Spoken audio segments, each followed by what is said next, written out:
السلام عليكم ورحمة الله وبركاته. ازيكم حبايبي، عاملين ايه؟ معاكم النهاردة سارة من قناة سارة الهاتمي، قناة متنوعة. انا النهاردة ضيفة على قناة ام حفصة. هتسيب لكم لينك قناتي في تعليق مثبت عشان تشوفوا القناة وتشرفوني بالاشتراك. اتمنى تنوروني ان شاء الله. السلام عليكم ورحمة الله وبركاته.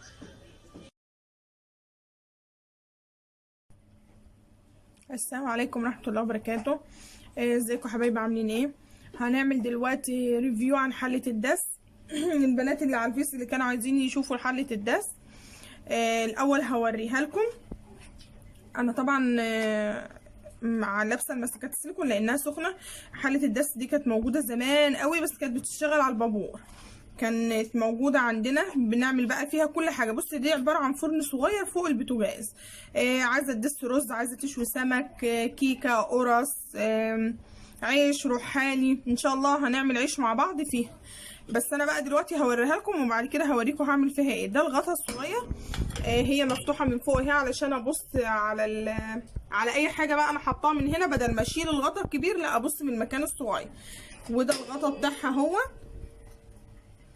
اهو، وده الحله ودي الصاجه. بصوا هرفع لكم الصاجه اهي. بصوا الحله مفتوحه من تحت اهي، بتتحط على عين البوتاجاز وبتعملي فيها اللي انت عايزاه. موفره جدا للغاز. يعني ايه ميزتها؟ ان هي موفره جدا للغاز. بدل ما هتشغلي الفرن بيعادل 4 شعلات، لان 2 الشعله فوق فيها 2 وتحت فيه 2، فيعادل 4 شعلات الفرن. لا، احنا هنحطها على عين البوتاجاز على شعله واحده. هي علشان دافيه شويه انا كنت حطاها على عين البوتاجاز اهو. حطيتها تاني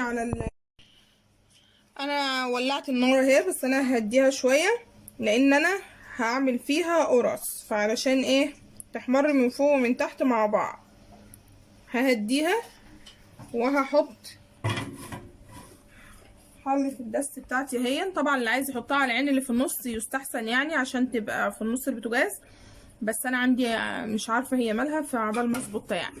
بقى بحط الغطا بقى وبتسيبيها الاول تسخن شويه، زي ما بتولعي الفرن في الاول وبتسيبي الفرن يسخن شويه عشان تحطي فيه الحاجه. وطبعا تبقى متغطيه كلها بالغطا الصغير.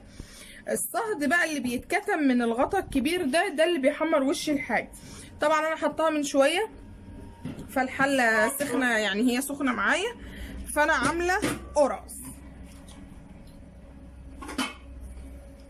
احط بقى القرص معاكم اهيت زي ما انتم شايفين اهي، وهغطي عليها بالغطا اهي، وهسيبها بقى. وطبعا هتابعها من الغطا ده يعني ربع ساعه كده، وبعدين اجي افتح عليها وبعدين نشوف النتيجه بقى بتاعت حله الدس مع بعض. عدى حوالي ربع ساعه يا بنات. طبعا انا مهديه النار. هفتح بقى الغطا اللي فوق ده.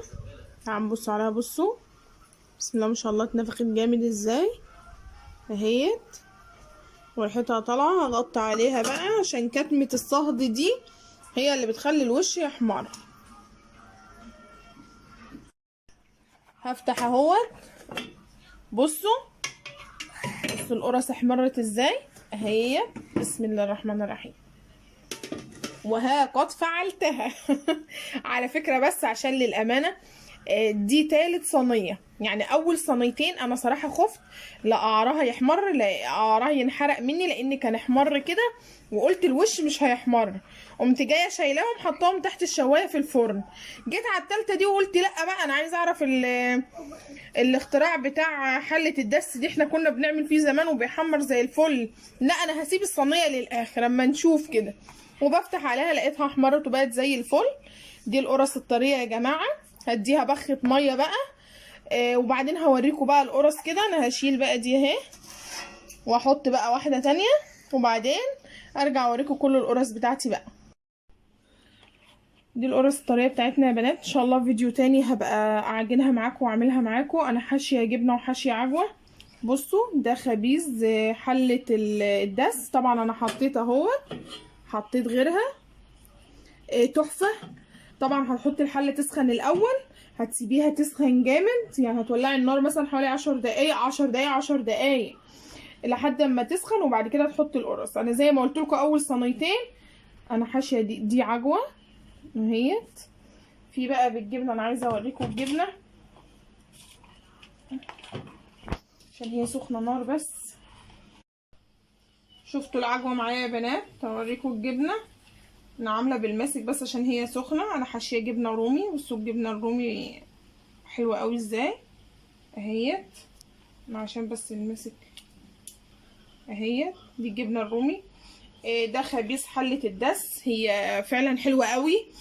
حاجه زمان رجعت تاني، جميله. حلوه جدا يا بنات والله، وموفره جدا للغاز. زي ما قلت لكم البوتاجاز بيعتبر 4 شعلات، دي شعله واحده اهيت. حطيت قرص تانية غيرها اهيت.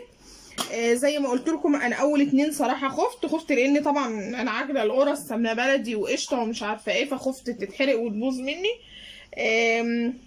جيت بعد كده سبتها بقى في الحله، قعدت حوالي نص ساعه. النار بتاعتي دي مش عاليه قوي، نار وسط، طلعت زي الفل. الحله جميله. القرص ان شاء الله نعجنها ونعملها مع بعض مره تانية، القرص طريه. بس يا بنات، والسلام عليكم ورحمه الله وبركاته.